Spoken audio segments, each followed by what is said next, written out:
एक ऐसा शमशान घाट जहां पर चिता की अग्नि के सामने नाचती हैं वेश्याएं।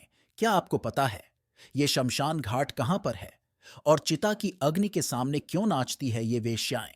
दोस्तों, शमशान का नाम सुनते ही किसी भी व्यक्ति के रोंगटे खड़े हो जाते हैं, क्योंकि सभी जानते हैं कि जीवन की आखिरी मंजिल ये शमशान घाट ही है। और ऐसे में अगर आपसे कोई कहे कि एक शमशान घाट ऐसा भी है जहां वेश्याएं नाचती है, तो ये जानकर अवश्य ही आप चौंक जाएंगे।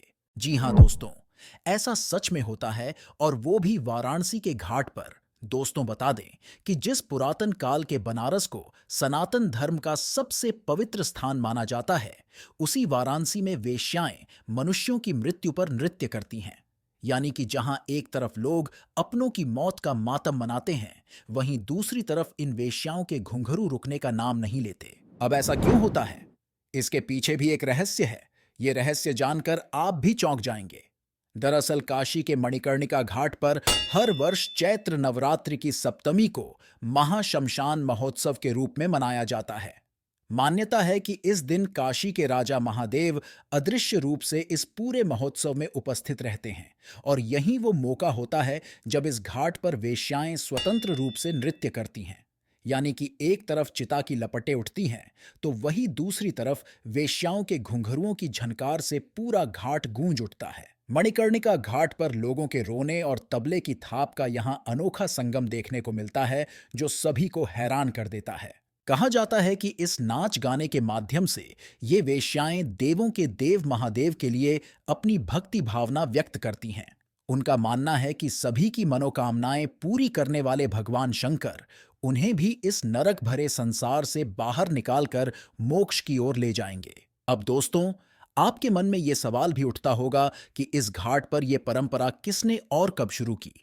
आखिर वह कौन था जिसने पहली बार वेश्याओं को मणिकर्णिका घाट पर नृत्य के लिए बुलाया था? तो बता दें कि यह बात 15वीं सदी की है। उस समय राजा मान सिंह राजस्थान में आमेर के राजा हुआ करते थे, और बादशाह अकबर के नवरत्नों में से एक माने जाते थे। उन्होंने वाराणसी के तट पर स्थित भोलेनाथ के मंदिर का जीर्णोद्धार करवाया, मरम्मत करवा के उसे फिर से एक सुंदर मंदिर के रूप में तैयार करवाया। फिर पूजा अनुष्ठान के बाद राजा मानसिंह पूरे रीति रिवाज के साथ मंगल उत्सव करवाना चाहते थे, जिसके लिए उन्होंने नगर के निपुण संगीत और नृत्य कलाकारों को वहां आमंत्रित किया। लेकिन क्योंकि ये मंदिर मणिकर्णिका घाट पर स्थित था, इसलिए कोई भी कलाकार इस घाट पर आने का साहस नहीं जुटा पाया। इसलिए राजा मान सिंह भी अपने दुखी मन से बिना उत्सव मनाए ही दिल्ली जाने की तैयारी करने लगे।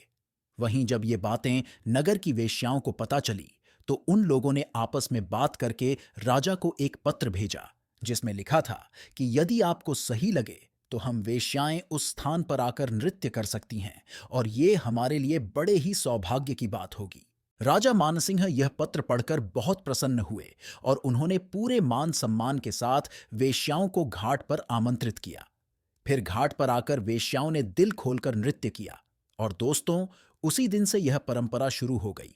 इतना ही नहीं, तब से यह मान्यता है कि जो भी वेश्या यहां आकर नृत्य करती है, उसका अगला जीवन वेश्या का नहीं होता, और हर वेश्या इस नरक भरी जिंदगी से अवश्य ही निकलना चाहती है, क्योंकि ऐसा जीवन किसी अभिशाप से कम नहीं है। दोस्तों, आपको बता दें कि इस महाशमशान उत्सव के दिन इस घाट पर जिसका भी दाह संस्कार होता है, उस व्यक्ति की आत्मा को जीवन मृत्यु के चक्र से छुटकारा मिल जाता है, क्योंकि इस दिन भोले बाबा स्वयं उनके कानों में तारक मंत्र का जाप करते हैं, और फिर उन्हें महादेव के धाम में जगह मिलती है।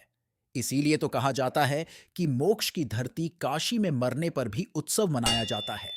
बता दें कि यहां आने वाली कोई भी वैश्या किसी भी तरह की धनराशि नहीं लेती, बल्कि स्वयं अपनी मन्नत का चढ़ावा अर्पित करके जाती है।